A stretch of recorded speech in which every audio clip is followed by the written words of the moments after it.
नमस्कार मित्रों, पीसीआई हिंदी ज्ञान में आपका हार्दिक अभिनंदन और स्वागत है।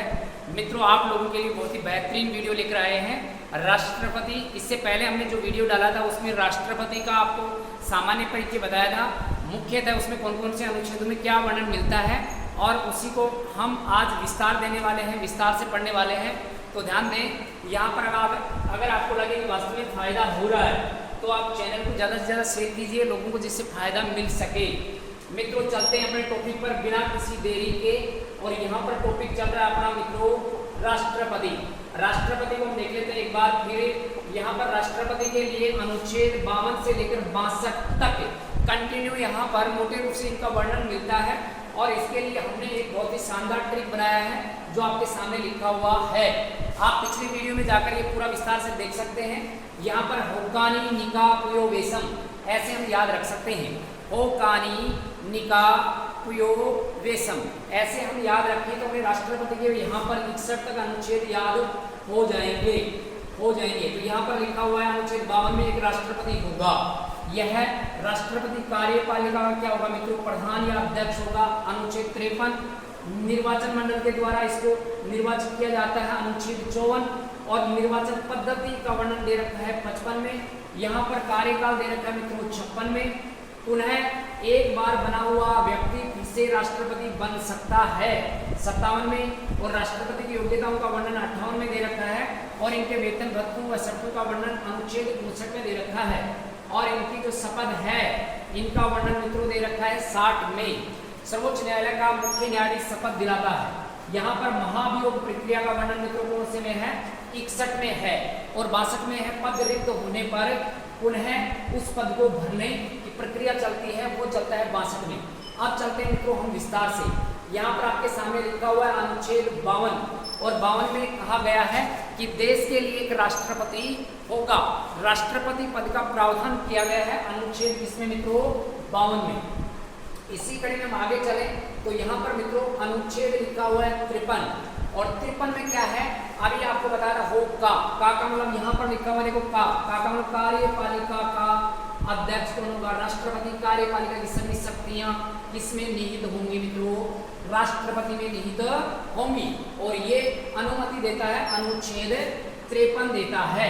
अब मित्रों हम देख लेते हैं अनुच्छेद 53 में और क्या क्या रखा हुआ है। तीनों सेनाओं का जो अध्यक्ष होगा वो राष्ट्रपति होगा। सर्वोच्च कमांडर कौन होगा मित्रों, राष्ट्रपति। और अपने अधीन जो अधिकारी होते हैं उनके माध्यम से ये शक्तियों का क्या करता है, प्रयोग करता है। शक्तियों के माध्यम से क्या करता है मित्रों, प्रयोग। और भारत का ये प्रथम नागरिक कहलाता है राष्ट्रपति। इसको हम संवैधानिक प्रमुख कह सकते हैं, अर्थात इसको हम शासनाध्यक्ष भी कह सकते हैं। ये वर्णन अनुच्छेद 53 में किया गया है मित्रों। यहाँ पर कार्यपालिका की शक्तियों का वर्णन अपने किसमें कर रखा है मित्रों, 53 में कर रखा है। ऐसे हम इसी कड़ी में हम आगे बढ़ते हैं।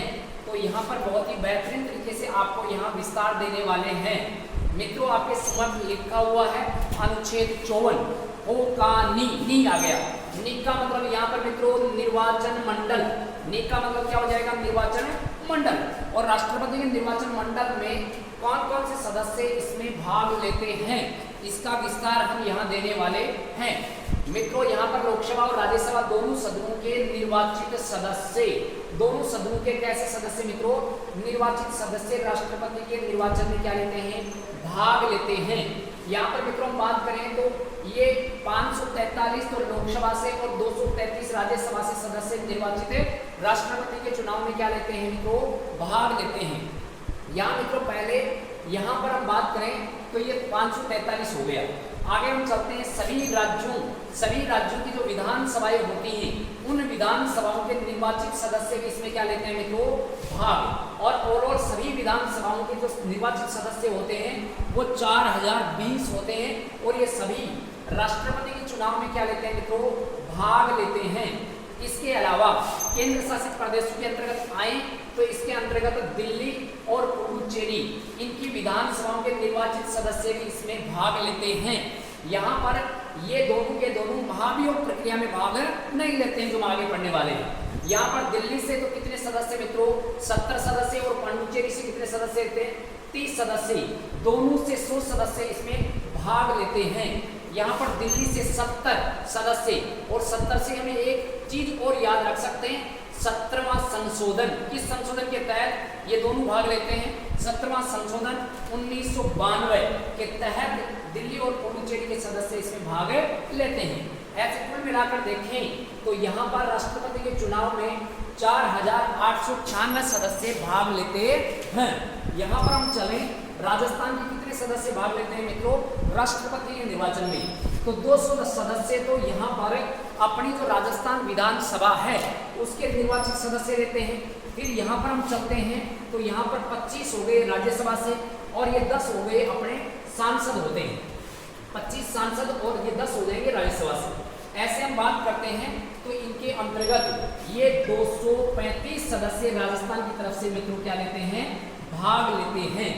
ऐसे ही हम आगे बढ़े तो यहाँ पर मित्रों आपके सामने लिखा हुआ है अनुच्छेद 55 ओ का नी का पूर्वेशन। तो यहाँ पर नी दोबारा आ गया देखो, और इस नी का अर्थ हो जाएगा निर्वाचन प्रणाली, या इसको निर्वाचन पद्धति कह सकते हैं। निर्वाचन प्रणाली या पद्धति, पद्धति या प्रणाली, तो पद्धति या प्रणाली 55 हो गया देखो। अनुच्छेद कौन सा हुआ मित्रों? 55। अब ये निर्वाचन प्रणाली जो है ये हमने किस संविधान से ग्रहण की मित्रों? आयरलैंड के संविधान से ग्रहण की गई है।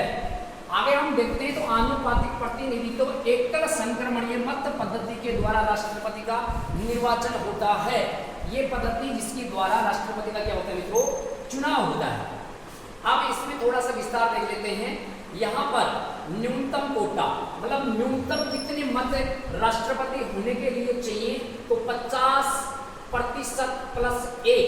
अगर जिस कैंडिडेट को मत मिलते हैं वही कैंडिडेट जीता हुआ माना जाता है और वो राष्ट्रपति माना जाता है। अगर यहाँ पर न्यूनतम कोटा प्रथम वरीयता के आधार पर नहीं प्राप्त होता तो फिर उसमें द्वितीय वरीयता की तरफ जाते हैं, और द्वितीय वरीयता के आधार पर आज तक के इतिहास में ऐसा केवल एक बार हुआ है, और ऐसे बनने वाले राष्ट्रपति 1969 में, कब की बात है तो 1969 में वीवी गिरी द्वितीय मतगणना के आधार पर राष्ट्रपति बनने वाले हैं। तो कभी प्रश्न आ जाए कि द्वितीय मतगणना के आधार पर राष्ट्रपति बनने वाले भारत के एकमात्र कैंडिडेट कौन हो जाएंगे? वीवी गिरी। अब यहाँ पर मित्रों जितने भी मतदाता होते हैं सभी कैंडिडेटों को वरीयता के आधार पर मत देते हैं। अब यहाँ पर न्यूनतम कोटा अगर पहली वरीयता में प्राप्त नहीं होता है तो जो लास्ट वाले कैंडिडेट के मत आए हुए हैं सबसे कम, उन मतों को वहां से निकाल दिया जाता है, और फिर बाकी बची हुई में द्वितीय वरीयता के आधार पर वहां पर निर्वाचन होता है। अब चलते हैं मित्रों आगे। अनुच्छेद यहाँ पर 56 लिखा आपके सामने।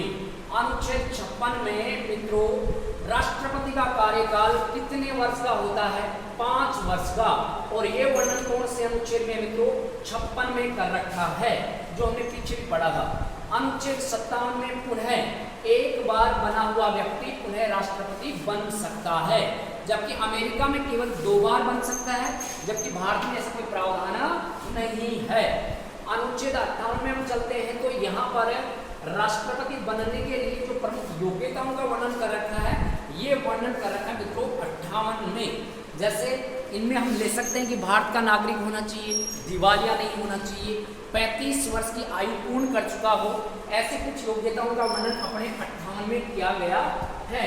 इसी कड़ी में हम आगे चले मित्रों तो यहाँ पर अनुच्छेद 59 में हम बात करें तो यहाँ पर वेतन और उनके शर्तों का वर्णन कर रखा है। वर्तमान में राष्ट्रपति का वेतन मित्रों 5 लाख है। कितना लाख है मित्रों? 5 लाख। इससे पहले जो था वो 1.5 लाख था, और वर्तमान में राष्ट्रपति का वेतन 5 लाख है। जो 1997 में ऐसा विधेयक आया था और उसके बाद में ऐसा संशोधन हुआ और आगे चलकर इसमें परिवर्तन किया गया। यहाँ पर अनुच्छेद 60 लिखा है, 60 को हम शपथ से जोड़ सकते हैं।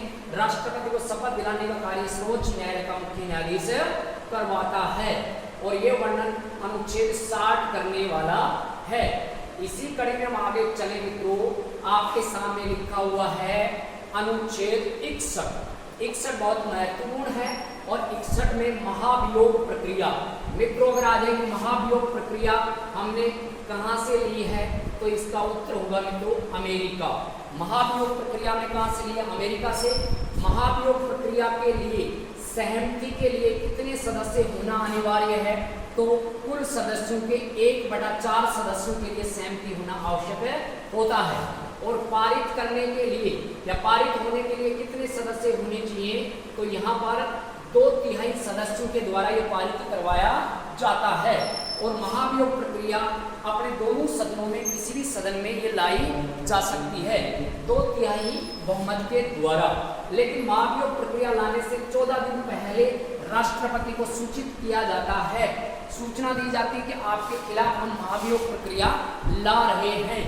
यहाँ पर हम बात करें तो निर्वाचित और मनोनीत सदस्य दोनों इसमें भाग लेते हैं। ध्यान देना, यहाँ पर राष्ट्रपति को जब चुनते हैं तो वहाँ केवल निर्वाचित सदस्य भाग लेते हैं, मनोनीत सदस्य भाग नहीं लेते। लेकिन राष्ट्रपति को हटाने की प्रक्रिया चलती है महाभियोग प्रक्रिया, तो उसमें मनोनीत सदस्य भी क्या लेते हैं? भाग लेते हैं।